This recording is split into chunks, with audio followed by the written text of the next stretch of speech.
My name is Michael Heiser, and this is an overview of the film Inside Job, directed by Charles Henry Ferguson. This film provides an overview of why the United States economy failed in 2008, and as a result, why the world economy failed as well. Banks made loans to many unqualified buyers in the years before 2008, and these were referred to as subprime loans. Banks were becoming unregulated when Reagan was in office. While not mentioned in the movie, it is important to note that Clinton pushed these large banks to make these loans, which was a problem perpetuated even further by George W. Bush. Investment banks internally invested against these subprime loans as they knew they were going to fail, while pushing their clients' money into them. Rating companies, meant to provide investors with accurate investment safety rankings, gave these high-risk subprime loan investments AAA ratings, which are considered extremely safe investments. Unfortunately, a subprime loan, as discussed before, is one made to a high-risk purchaser, which makes investments in them inherently high risk as well. The government failed to prevent any of these investments from taking place, which in part is due to lobbying by these same large banks in Washington. Unfortunately, the economic crisis in 2008 impacted nearly everyone in every industry down to our very education system. It has created a new way of teaching economics and has corrupted our education system because most teachers who write the books on economics are also on the boards of these mega banks.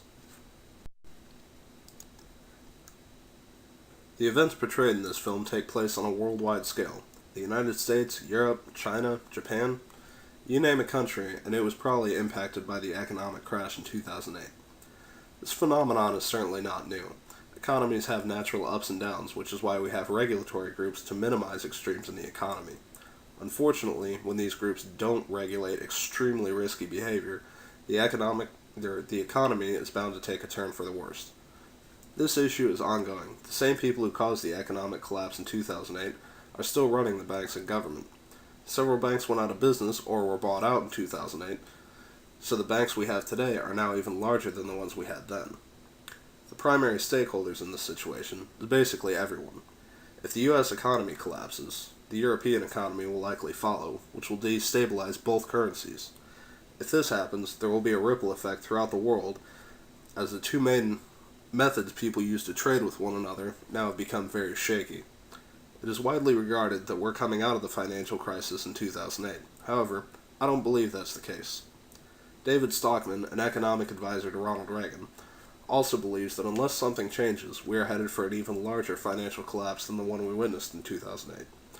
Our economy is artificially inflated because the government is literally pumping money into it to keep it afloat.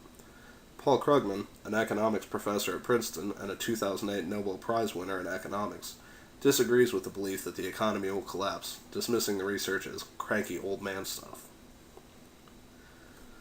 It should be noted, though, that Paul Krugman is also the guy that thought the trillion-dollar coin was a good idea. The easiest way to fix the economy, which is something most will agree on, is to get rid of the banks that are too big to fail. More competition is a good thing in a free market, and when we only have a handful of banks that all collude with each other, we're setting ourselves up for failure again. The director of this film, Charles Henry Ferguson, is an entrepreneur with a strong interest in filmmaking. He created Front Page, which was later bought by Microsoft for $133 million. Ferguson has a BA, or a bachelor's, in math from the University of California, and a PhD in political science from MIT. In short, I think it's safe to say that the film was well researched, and it also involves many first-hand interviews with people directly involved with the economic collapse of 2008. So, very credible stuff. The issue of businesses that are too large to fail doesn't change with the scale of where they operate. If any of you are from Detroit or Illinois, you can see how detrimental a business too large to fail can be on both a local and state level. If you have problems at the smallest level, you'll also have those same problems at the largest level as well. On a local, state, regional, national, or worldwide scale, competition in a free market is a good thing, and it's a good plan to be suspicious of oligopolies controlling the financial market and colluding with each other while they do it. This is a problem that needs to be fixed. We need to scale these banks back. We need people who are going to regulate these mega banks so we don't get in the same mess as before, and we need to start this now.